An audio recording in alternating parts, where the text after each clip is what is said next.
देश की राजनीति वो नहीं होने वाली है जिसकी तैयारी आरएसएस और बीजेपी की है। बीजेपी जाति जनगणना के खिलाफ है और है भी। बीजेपी और आरएसएस ने सोच रखी थी कि राम मंदिर के दम पर होगा, वो नहीं होगा। उनके अंदर जो कांग्रेस के अंदर जो आरएसएस के लोग हैं, जो बीजेपी के लोग मनुवादी लोग हैं कांग्रेस के अंदर, उससे निपटना, बीजेपी को निपटने से ज्यादा जो है जरूरी है कि कांग्रेस अपने अंदर के आरएसएस को मारे। देश का अगर इंडिया गठबंधन कमजोर हुआ, दलित पिछड़ा मारा जाएगा इस देश का।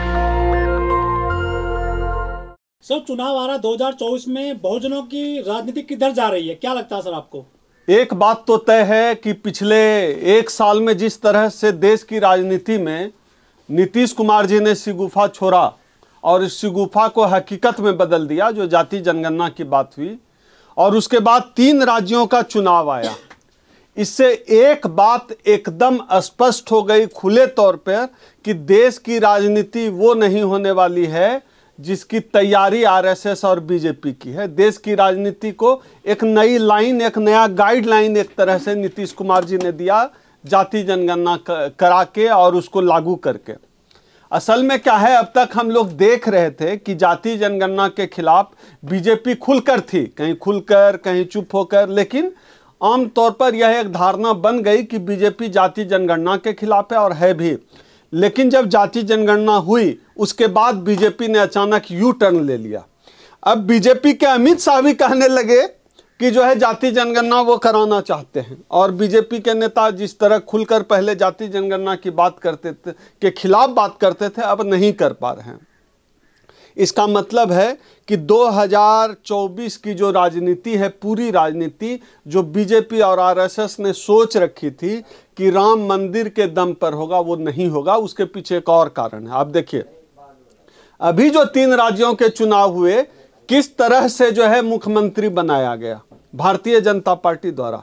कांग्रेस कुछ करती है तो समझ में आता है, भारतीय जनता पार्टी यादव मुख्यमंत्री बना रहे हैं। खेल समझिए इस खेल को। इसका साफ मतलब है कि यह सारा असर जो पूरे देश में जो जाति जनगणना की जो बहस है, जाति जनगणना की जो डिबेट है, उसके असर में बीजेपी भी है, उनको पता है। और उसके साथ साथ तमाम राजनीतिक दलों को पता है। राहुल गांधी तो लगातार कह ही रहे हैं, कांग्रेस तो अब मुझे लगता है बहुजनों के एजेंडे पर ही काम कर रही है। खासतौर पे राहुल गांधी का जो अप्रोच है वो जो है प्रो बहुजन है, वो लगातार कह रहे थे। वो अप्रोच तो फेल हो गया ना राहुल गांधी का, नकार दिया ना, देखिए जनता ने उसे। तो अब जनता ने ये मुद्दा बने, अब इसमें 2 चीजें, ये कर दिया वो कर दिया, लेकिन जनता ने तो नकार दिया ना। नहीं, मैं दूसरी बात कह रहा हूँ, अब राहुल गांधी कोई बात कह रहे हैं, अब राहुल गांधी की पार्टी के लोग उसको कितना फॉलो कर रहे हैं ये दूसरी बात है। राहुल गांधी के बारे में मैं एक बात स्पष्ट तौर पर, मैं राहुल गांधी से मिला भी हूँ, मैं उनकी राजनीति को जितना देखता और समझता हूँ, एक बात तो दावे के साथ कहता हूँ कि राहुल गांधी झूठा आदमी नहीं है।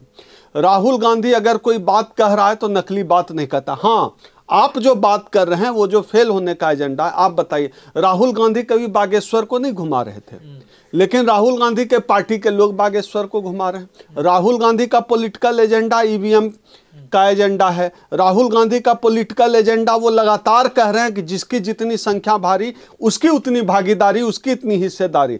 लेकिन क्या उनकी पार्टी में बैठे हुए जितने जनेऊधारी लोग हैं वो इस बात को मानते हैं? ये दूसरी बात है। राहुल गांधी, मैं राहुल गांधी के अप्रोच के साथ हूं। राहुल गांधी की बात राहुल गांधी की पार्टी के लोग नहीं मानते। लगता तो नहीं है ऐसा कि लागू हो रहा है। जिस तरह छत्तीसगढ़ में पिछले साल बात हुई थी कि आबादी के हिसाब से संगठन में भागीदारी दी जाएगी, नहीं दी जा रही है। अब देखिए, यही अंतर है भारतीय जनता पार्टी की राजनीति और कांग्रेस की राजनीति में। बिहार में जाति जनगणना हो चुकी है, जिस जाति की आबादी सबसे कम मानी जाती है, भूमिहार की आबादी 2 पॉइंट समथिंग, ठीक है, उससे ज़्यादा हमारे समाज की आबादी, वहाँ मुसहर समाज की आबादी उससे ज़्यादा है। वहाँ भारतीय जो है कांग्रेस पार्टी का अध्यक्ष भूमिहार है, और कांग्रेस अपना जो है बनाया हुआ है भूमिहार को, और बीजेपी बनाया हुआ है पिछड़ा को। आप इस चीज को समझिए। में यही बीजेपी आ जात के खेल, हाँ वही मैं आ रहा हूं, बीजेपी जाति के खेल को समझती है। बीजेपी को पता है वोट कहां से आएगा, लेकिन कांग्रेस में जो बैठे हुए सवर्ण तबके के लोग हैं उनको समझ में नहीं आ रहा है कि जाति कहां, वोट कहां से आएगा।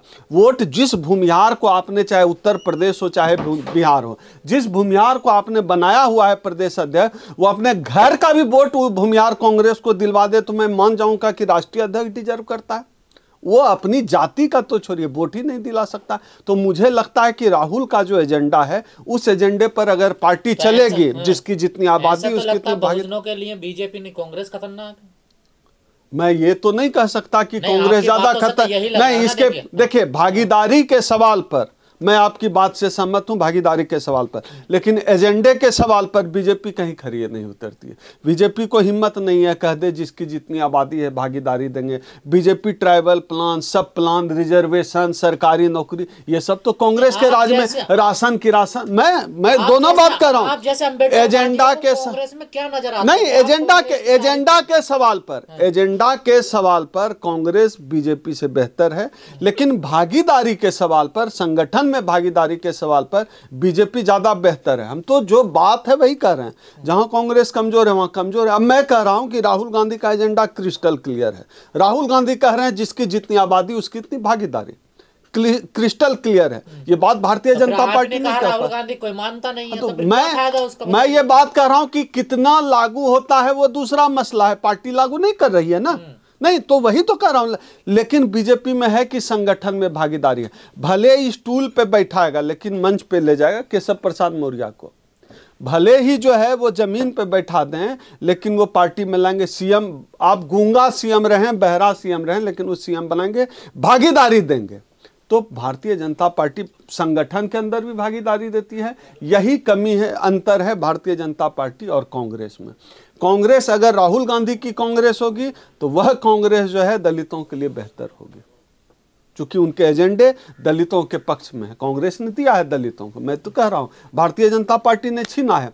तमाम सरकारी संस्थान इस देश में किसने? भारतीय जनता पार्टी ने दिए। किसने दिए? तमाम सरकारी संस्थान जहां हम नौकरियां कर रहे थे, जहाँ मेरा दादा भैंस चराया, रिजर्वेशन से नौकरी मिली तो हम अच्छी पोजीशन में आ गए। तो कांग्रेस की बदौलत दलितों की जिंदगी बदली है, इस बात से इनकार भी नहीं करना चाहिए। और भारतीय जनता पार्टी वापस उसी दौर में धकेलना चाहती है जहां मेरे दादा भैंस चराते थे। सरकारी नौकरी खा ले, सरकारी इंस्टीट्यूशन महंगे किए जा रहे हैं, एजुकेशन महंगे किए जा रहे हैं, सरकारी कॉलेज और यूनिवर्सिटी को खत्म किया जा रहा है।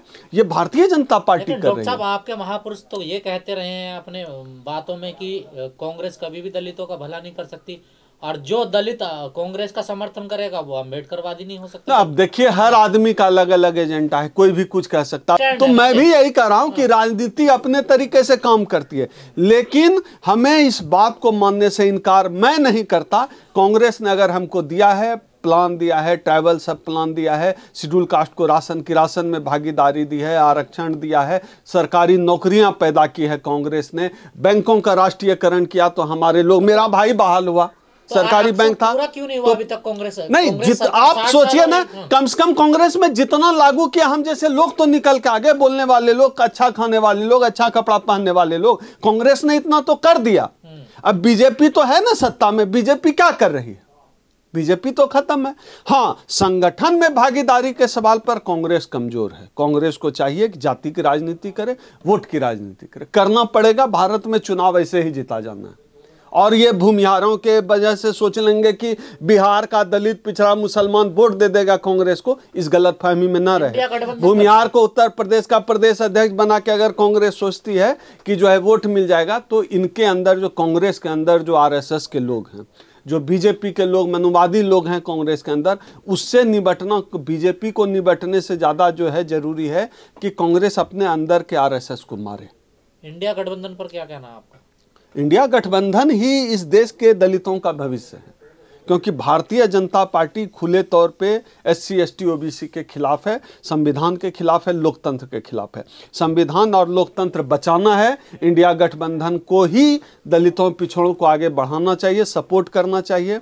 अधिक से अधिक जो SC ST OBC के पक्षधर राजनीतिक दल हैं उनको आपसी मतभेद भुलाकर, चाहे सपा बसपा का मामला हो, RG JDU का मामला हो या किसी भी राजनीतिक दल का मामला हो, तमाम विपक्षी दलों को आपसी मतभेद भुलाकर चाहिए कि इंडिया गठबंधन को मजबूत करे, नहीं तो सब खत्म हो जाएंगे। कहाँ रहे हैं, वो तो बढ़ रहे हैं ना, देखिए वो तो राजनीति है, बढ़ेगा तो अपने पैर में कुल्हाड़ी मारेंगे। इस देश का अगर इंडिया गठबंधन कमजोर हुआ, दलित पिछड़ा मारा जाएगा इस देश का। कांग्रेस मल्लिकार्जुन खड़गे का नाम आगे कर रही है, तो बिल्कुल मल्लिकार्जुन खड़गे से ज्यादा पावरफुल, मल्लिकार्जुन खड़गे से ज्यादा योग्य आज इस देश में प्रधानमंत्री पद का कोई दावेदार नहीं है। मैं भी कहता हूं कि मल्लिकार्जुन खड़गे को इस देश का प्रधानमंत्री होना चाहिए। वो आदमी सच्चा अम्बेडकरवादी है, वो आदमी बौद्धिस्ट है, वो आदमी दलितों की पीड़ा समझता है।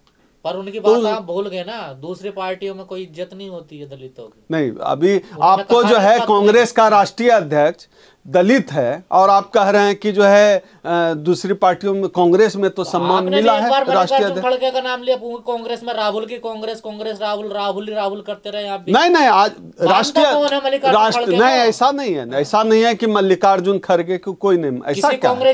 ऐसा नहीं। देखिए ये तो बीजेपी का एजेंडा है। और दूसरी बात आपने कहा आपके नेता कौन है, राहुल प्रियंका। बिल्कुल, जो कांग्रेस है उसमें एक परिवार का वर्चस्व है, इसमें कोई अंधा भी कह सकता है। तो राहुल गांधी भी नेता है, विजनरी नेता है।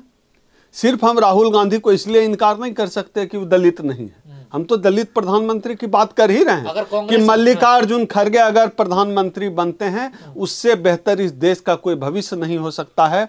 मल्लिकार्जुन खड़गे सबसे इस देश के सबसे विद्वान नेता हैं, सबसे शानदार राजनेता हैं, सबसे अच्छे क्या वक्ता हैं, क्या समझ है, अम्बेडकरवादी हैं।